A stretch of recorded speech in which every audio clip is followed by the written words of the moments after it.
In today's video, I'm going to teach you how to delete an issue in Jira Atlassian. If you've ever created a duplicate ticket, added an issue by mistake, or needed to remove an invalid user story from your backlog, you know how annoying it can be when the delete option feels hidden. The good news is that in Jira Cloud, this process is actually very simple once you know exactly where to look. I'll walk you through it clearly so you can clean up your board safely and avoid unnecessary clutter in your backlog or sprint planning views. To get started, open your preferred web browser and go to your Jira Cloud site. If needed, sign in through the Atlassian login page using your own account credentials. Once you're logged in and the main dashboard loads, head over to the project board or backlog where the issue is located. The goal here is simply to get into the workspace where you can access the ticket you want to remove. Now that you're inside your project, find the specific issue you want to delete.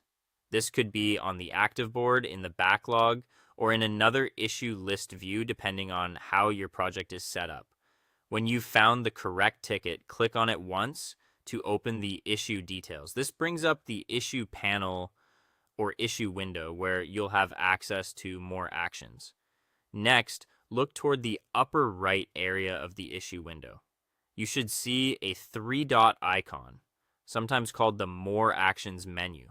Click that icon to open the Issue Action menu. This menu contains several administrative options related to the selected ticket.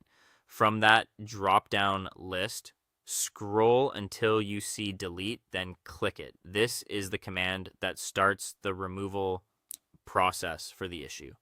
Be careful here because selecting delete does not just archive the item or hide it from view, it removes it permanently. After clicking delete, Jira will show you a confirmation message. This warning is there for a reason, so take a moment to review the issue before proceeding. Make sure you are deleting the correct ticket and double check that there are no important subtasks, dependencies, or related work tied to it that your team still needs. If everything looks correct and you're sure the issue should be removed, click the delete button in the confirmation window, usually found in the lower right corner. Jira will process the request, close the dialog, and refresh the view. Once that happens, the issue will be gone from your backlog or board, and that's it. You've successfully deleted an issue in Jira and cleaned up your workspace. Thanks for watching, and I'll see you in the next.